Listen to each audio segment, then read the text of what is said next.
મહાકુંભમાં શાહી સ્નાન શું હોય છે? કેવી રીતે પડ્યું તેનું નામ? જાણો રોચક ઇતિહાસ. મહાકુંભ આવતીકાલે એટલે કે પોષ પૂર્ણિમાના દિવસે શરૂ થવા જઈ રહ્યો છે અને આ કુંભ મેળા દરમિયાન લેવામાં આવતા સ્નાનને શાહી સ્નાન કહેવામાં આવે છે. શાહી સ્નાનનું નામ કેવી રીતે પડ્યું અને તેનું મહત્વ શું છે, ચાલો વિગતવાર જાણીએ. મહાકુંભ એ હિન્દુ ધર્મના સૌથી મહત્વપૂર્ણ ધાર્મિક કાર્યક્રમોમાંનો એક છે. 13 જાન્યુઆરીથી પ્રયાગરાજમાં મહાકુંભનો ભવ્ય કાર્યક્રમ યોજાવા જઈ રહ્યો છે. મહાકુંભ 26 ફેબ્રુઆરીના રોજ સમાપ્ત થશે. ધાર્મિક માન્યતા અનુસાર મહાકુંભ દરમિયાન ગંગા, યમુના અને સરસ્વતી નદીઓના સંગમ પર સ્નાન કરવાથી મોક્ષ મળે છે અને કુંભ સ્નાન કરવાથી બધા પાપ ધોવાઈ જાય છે. કુંભ દરમિયાન થતા સ્નાનને શાહી સ્નાન કહેવામાં આવે છે. પ્રયાગરાજમાં શાહી સ્નાન ક્યારે થશે? મહાકુંભ દરમિયાન પહેલું શાહી સ્નાન પોષ પૂર્ણિમાએ એટલે કે 13 જાન્યુઆરીએ કરવામાં આવશે. આ પછી બીજું શાહી સ્નાન મકરસંક્રાંતિ એટલે કે 14 જાન્યુઆરીના રોજ કરવામાં આવશે. ત્રીજું શાહી સ્નાન 29 જાન્યુઆરીએ મૌની અમાવસ્યાના દિવસે થશે અને ચોથું શાહી સ્નાન 3 ફેબ્રુઆરીએ વસંત પંચમીના દિવસે થશે. આ પછી માઘી પૂર્ણિમા અને મહાશિવરાત્રિના દિવસે શાહી સ્નાન પણ કરવામાં આવશે. શાહી સ્નાન કેમ કહેવામાં આવે છે? કુંભ દરમિયાન અમુક ખાસ તિથિઓ પર કરવામાં આવતા સ્નાનને શાહી સ્નાન કહેવામાં આવે છે. સાંસ્કૃતિક રીતે ખૂબ જ ખાસ ગણાતા આ નામ અંગે વિદ્વાનોના અલગ અલગ મંતવ્યો છે.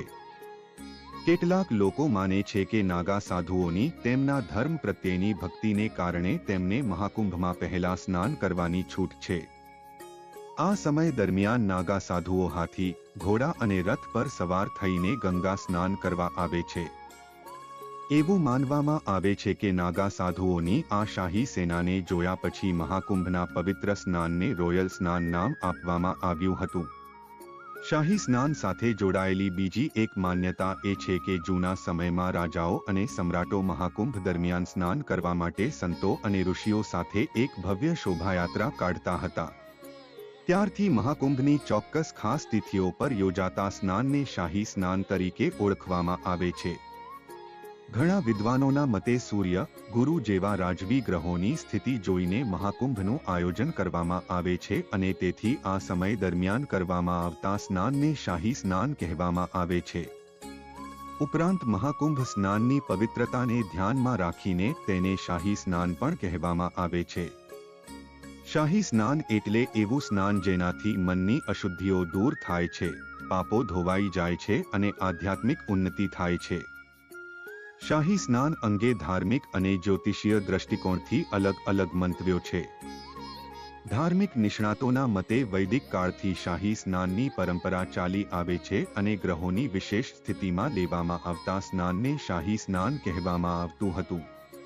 ઇતિહાસકારો માને છે કે મધ્યયુગીન કાળ દરમિયાન ઋષિઓ અને સંતોને વિશેષ સન્માન આપવા માટે રાજાઓએ તેમને કુંભમાં પ્રથમ સ્નાન કરવાની મંજૂરી આપી હતી અને આ જોઈને મહાકુંભના પ્રથમ સ્નાનને શાહી સ્નાન કહેવામાં આવ્યું હતું. તમને આ વિડિયો કેવો લાગ્યો તે અમને જણાવો. જો તમને આ વિડિયો સારો લાગ્યો હોય તો કૃપા કરી આ ચેનલને સબસ્ક્રાઇબ કરો અને બેલ આઇકન દબાવો જેથી તમે અમારા નવા વિડિયો પહેલા જ જોઈ શકો. તમારા સહયોગ માટે આપનો હાર્દિક આભાર અને આગળ નવા વિડિયો જોવા માટે અમારી સાથે જોડાયેલા રહો. વિડિયો અંત સુધી જોવા બદલ આપનો ખૂબ ખૂબ આભાર.